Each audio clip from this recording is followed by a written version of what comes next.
Ancient Greece, the pinnacle of ancient civilization, innovative and advanced with various achievements across philosophy, art, mathematics, democracy, and literature, an apotheosis that modern societies aspire to be. Enter the Enlightenment period, where traditional beliefs were brought under the light of scrutiny, how corrupt church officials, mystical-based thinking, and superstitious beliefs brought about an intellectual uprising against religion.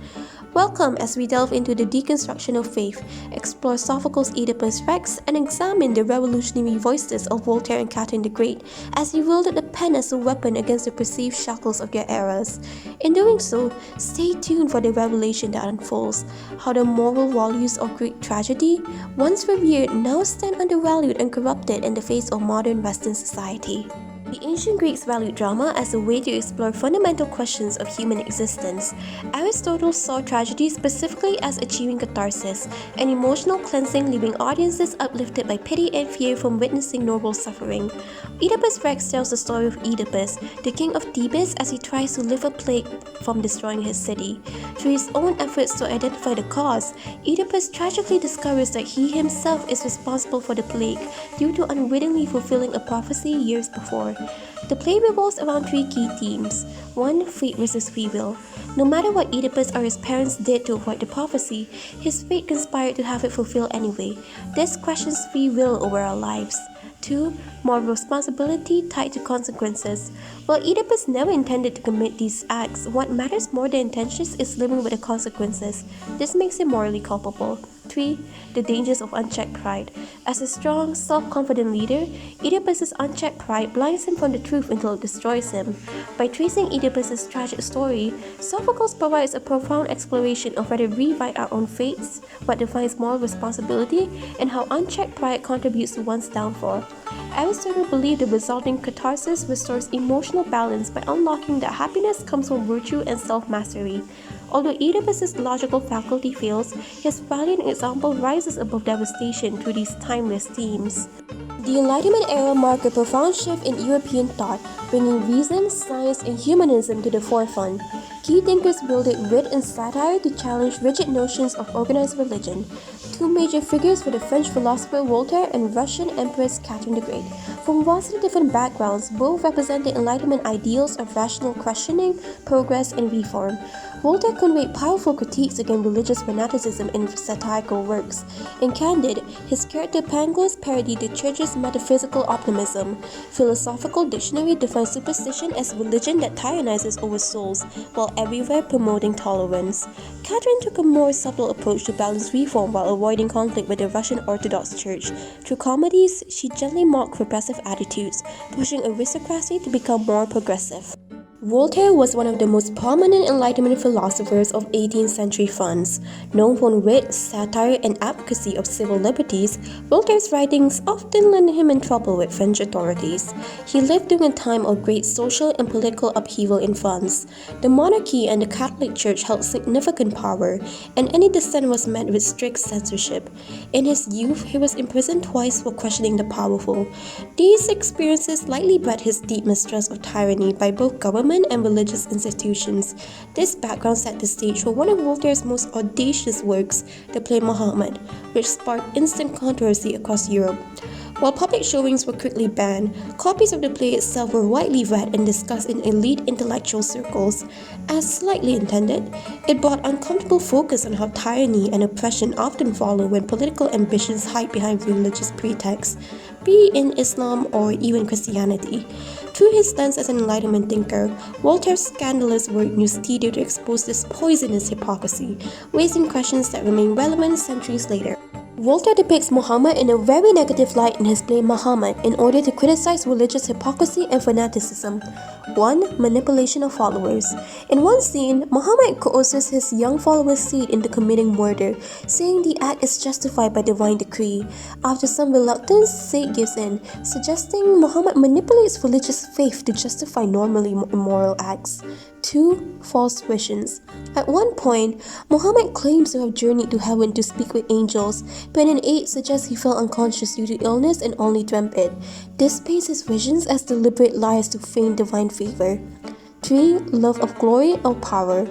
Muhammad is frequently accused of using religion solely for personal power and lust for glory over Mecca, not for genuine faith. At one point, he says he'll destroy the city if they don't make him sovereign, exposing violent tyranny for moral hypocrisy. While demanding others be righteous, Muhammad violates his own marriage by attempting to seduce a woman betrothed to another man. This "do as I say, not as I do" highlights religious hypocrisy. Through these plotlines, Voltaire harshly screws Muhammad as a violent, hypocritical tyrant who fabricated connections with the divine in order to control followers. While historically inaccurate and offensive, it reveals Voltaire's views of organized religion as too often breeding fanaticism versus true ethics. The depiction was so offensive for its time that the play was banned after just a few showings. Empress Catherine the Great of Russia boldly ushered in the Age of Enlightenment across her empire during the 18th century.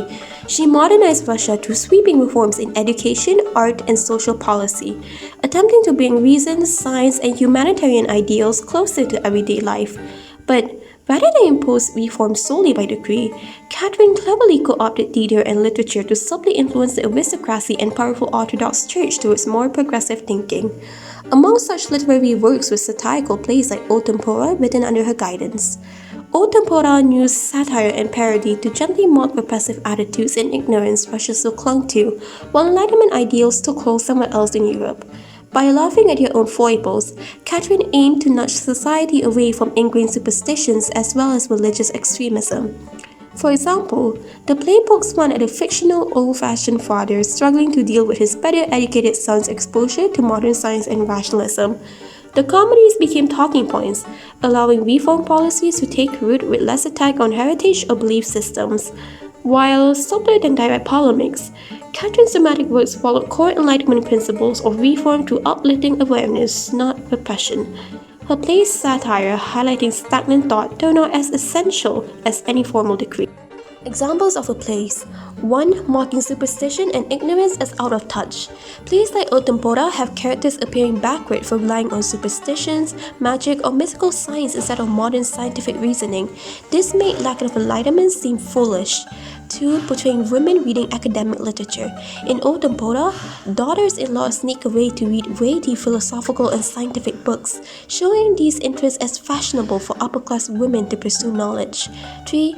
Subtly suggesting religious extremism as incompatible with reason. Instead of overt sacrilege, Catherine's comedies imply excessive religious fervor tends to close one's mind to enlightened pursuits, like experiential learning about the natural world. 4.